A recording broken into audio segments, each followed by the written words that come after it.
ओम नमः शिवाय। हर हर महादेव। नमस्कार दोस्तों, मैं नित्यानंद पांडे आपके अपने चैनल नित्य साधना में आपका स्वागत करते हैं। तो दोस्तों, आज हम लेकर के आए हैं एक साधु और एक स्त्री की कहानी।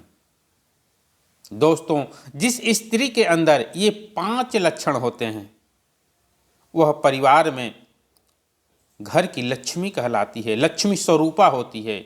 और जिसके अंदर ये लक्षण नहीं होती हैं वह अलक्ष्मी, घर की अलक्ष्मी कहलाती हैं और उस घर में कभी भी माँ लक्ष्मी निवास नहीं करती हैं। तो आज इस कहानी के माध्यम से हम आपको बताएंगे कि कौन सी स्त्री के अंदर ये लक्षण होते हैं और जिस स्त्री के अंदर ये लक्षण होते हैं उस घर में माँ लक्ष्मी सदैव निवास करती हैं। तो दोस्तों, किसी नगर में एक दंपति रहा करते थे, यानी पति पत्नी रहा करते थे। उस दंपति के 2 बच्चे थे, एक बच्ची और एक बच्चा था, यानी एक बेटी और एक बेटा था। किसी बात को लेकर के एक दिन पति पत्नी में झगड़ा हो गया। झगड़ा इतना ज़्यादा हो गया कि पत्नी ने अपने पति को गाली दे दी। गाली देने के बाद पति ने उसे एक थप्पड़ मार दिया। इससे नाराज होकर के पत्नी ने अपने मायके को चल दी, अपने पीहर को चल दी, अपने दोनों बच्चों को साथ में लेकर के, और वह जंगल के रास्ते, उसके मायके जाने के रास्ते में एक बहुत ही भयावह जंगल पड़ता था। जंगल के रास्ते वह चली जा रही थी। उस जंगल में एक आश्रम बना करके, एक कुटी बना करके एक साधु रहा करते थे। अंधेरा हो रहा था। साधु का नज़र उस स्त्री पर पड़ी। साधु जी सोच रहे थे कि यह स्त्री अपने दोनों बच्चों को लेकर के इस भयावह जंगल में चली जा रही है, इसके साथ कुछ अनहोनी न हो जाए, इसमें जंगली जानवर इसे मार न दें, कोई नुकसान न पहुंचा दें। फिर साधु ने सोचा कि अगर हम इसे रोकते हैं, कोई देखता है स्त्री से अगर हमें बातें करते हुए, तो मुझे क्या कहेगा। यह सोच करके साधु जी रुक गए। फिर सोचे अगर ये जा रही है, इसे अगर कोई मार देता है, कोई नुकसान पहुंचा देता है, तो मुझे भी पाप मिलेगा, मैं भी पाप का भागीदार बनूंगा। यह सब सोचते हुए महात्मा जी ने उस स्त्री को आवाज़ लगाई, रुको बेटी, कहाँ जा रही हो। स्त्री ने साधु जी से सारी बातें बताई। साधु जी ने कहा, तुम्हें अपने पीहर को नहीं जाना चाहिए था, अपने मायके नहीं जाना चाहिए था। लेकिन स्त्री ने महात्मा जी की बातें नहीं सुनी।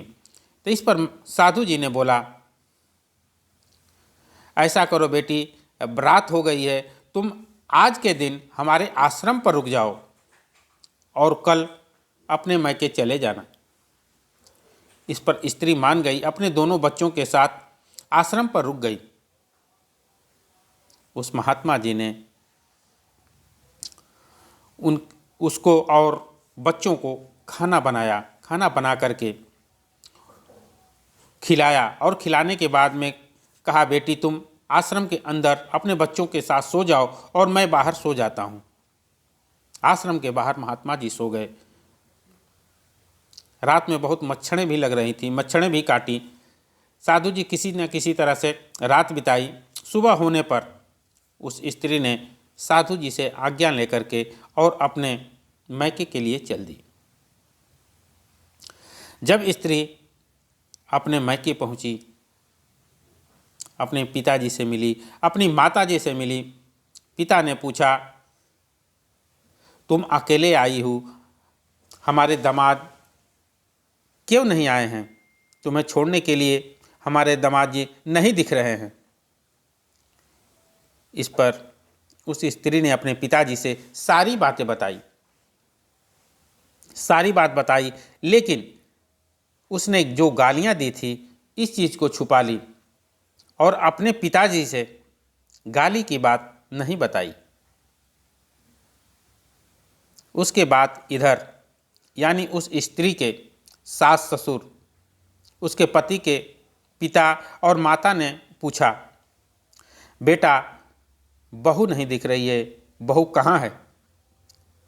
इस पर बेटा ने बताया, पिताजी वह हमसे झगड़ा करके अपने मायके चली गई है। इस पर पिताजी ने कहा, जाओ और उसे मायके से लेकर के आओ, बुला करके लेकर के आओ। बेटा जिस घर में स्त्री का सम्मान नहीं होता है वह घर नरक बन जाता है। इस पर बेटा ने बोला, पिताजी न वह आपका सम्मान करती है न वह हमारा सम्मान करती है। जो अगर हमारे घर कोई मेहमान आ जाता है तो उसका भी वह अपमान करती है। जो अगर दरवाजे पर भिखारी आ जाता है उसे भिक्षा भी नहीं देती है। पिता ने बोला, सब चीज़ जायज़ है, लेकिन तुम जाओ और ले करके अपने पत्नी को यानी हमारी बहू को ले आओ। अपने बेटे को समझाने के बाद पति ने फिर अपने ससुराल के लिए चल दिया। ससुराल के रास्ते में जब वह जा रहा था तो अपने बेटी का चप्पल गिरा हुआ उसे दिखा। वह बहुत ही परेशान हो गया। सोचा कि मेरे बच्चों के साथ, मेरी पत्नी के साथ कोई अनहोनी तो नहीं हो गई। यह सोचते हुए अपने ससुराल पहुंचा। ससुराल जब वह पहुंचा तो उसके सास ससुर उसकी बहुत सेवा की। सेवा करने के बाद सुबह उसके ससुर ने पूछा, बेटा क्या बात है? इस पर वो बोला, पिताजी आपकी बेटी ने सब कुछ बताया होगा। आपकी बेटी ने हमसे झगड़ा करके और यहाँ चली आई। मैं उसे लेने के लिए आया हूँ। वह हमें गालियाँ भी दी। इस पर हमने उसको एक थप्पड़ मार दिया। इस पर वो नाराज़ होकर के और चली आई। उसके बाद बेटी को भी बुलाया और ससुर जी पूछे। इस पर बेटी स्वीकार की कि हाँ, हमने गालियाँ दी और मैं इनके साथ नहीं जाऊंगी, इनके साथ मर जाऊंगी लेकिन नहीं रहूंगी। इस बात को सुन करके उसके पिता समझाए कि देखो बेटी, आज तो हम हैं तो हमारे यहाँ तुम रह लोगी, लेकिन जब हम नहीं रहेंगे तो तुम्हारे भाई भाभी तुम्हें नहीं रखेंगे, तुम्हें ताना देंगे तो तुम कितना सहोगी। शादी होने के बाद बेटी का घर ससुराल ही होता है। तुम अपने पति के साथ जाओ। यह सब कुछ समझाने के बाद बेटी मान गई और ससुराल जाकर के अपने पति का सेवा करना, सास ससुर की सेवा करना, कोई गलती न करना, यह सब समझाने के बाद वह जाने के लिए तैयार हो गई। उसके बाद पिताजी ने अपनी बेटी को थोड़ा बहुत धन दे करके और ससुराल के लिए विदा किया। जो भी उपहार था सब लोग खुश हो गए और कुछ दान दहेज दे करके उसको विदा कर दिए। रास्ते में आते समय पति ने कहा, मैं आते वक्त जब बेटी का चप्पल देखा तो मैं बहुत ही परेशान हो गया कि तुम लोगों के साथ रास्ता में कोई अनहोनी तो नहीं हो गया। उसके बाद पत्नी ने बताया कि मैं आ रही थी तो रास्ते में एक साधु जी मिले थे और साधु जी ने हमें अपने यहाँ आश्रम में रोक लिया और अगले दिन हम लोग यहाँ आए और साधु जी ने कहा, बेटी जब इधर से जाना तो हमसे ज़रूर मिल करके जाना। तो उस रास्ते में ही साधु जी का आश्रम पड़ता था। पति ने बोला, चलो चलते हैं, आश्रम रास्ते में ही पड़ता है, महात्मा जी से मिल करके तब हम लोग जाएंगे। वह लोग आश्रम पर आए। महात्मा जी उस समय स्नान कर रहे थे। महात्मा जी ने देखा कि वह औरत हमसे मिलने के लिए आई है। तो महात्मा जी ने बोला, तुम लोग बैठो, विश्राम करो, तब तक मैं स्नान करके और पूजा करके तो फिर आप लोगों से मिलते हैं। इसके बाद महात्मा जी आकर के बेटी से हाल चाल किया और बेटी को समझाया कि बेटी, मैं उस समय भी तुम्हें कहा था कि सर्व सुख ससुराल ही होता है, तुम अपने ससुराल लौट जाओ, लेकिन तुम हमारी एक न मानी। चलो ठीक है, हमारा एक बात आप ध्यान रखना, ये 5 लक्षण महात्मा जी ने बताया कि ये 5 लक्षण जिस स्त्री के अंदर होता है वह अपनी ससुराल को सर्व सुख से भर देती है। उस घर में माँ लक्ष्मी सदैव निवास करती हैं। स्त्री ने महात्मा जी से माफ़ी मांगी और उसके बाद में महात्मा जी ने यह सब बातें बताई कि मेरी बातें बेटी ध्यान से सुनो, यह 5 बातें सदैव ध्यान रखना। दोस्तों, महात्मा जी ने बताया कि यह 5 लक्षणें जिस स्त्री में होती हैं वह लक्ष्मी का स्वरूप मानी जाती हैं। जो स्त्री सुबह उठ करके स्नान करे, पूजा पाठ करे और फिर अपना काम करे, अपने बच्चों का देखभाल करे, सूर्योदय से पहले जो स्त्री उठ जाती है और स्नान ध्यान पूजा पाठ कर लेती है, वह लक्ष्मी का रूप मानी जाती है और उसके घर में माँ लक्ष्मी सदैव निवास करती हैं।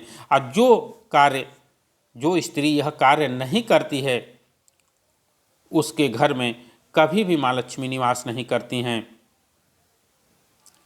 और दूसरा कार्य मैं बताने जा रहा हूँ दोस्तों। दूसरा कार्य महात्मा जी ने बताया कि जो अपने पति, सास, ससुर, अपने बच्चों का ध्यान नहीं रखती हैं, अपने बच्चों को नहीं देखती हैं, उसे कभी भी उस घर में बरकत नहीं होती है। उस घर में हर दम लड़ाई झगड़ा होता है।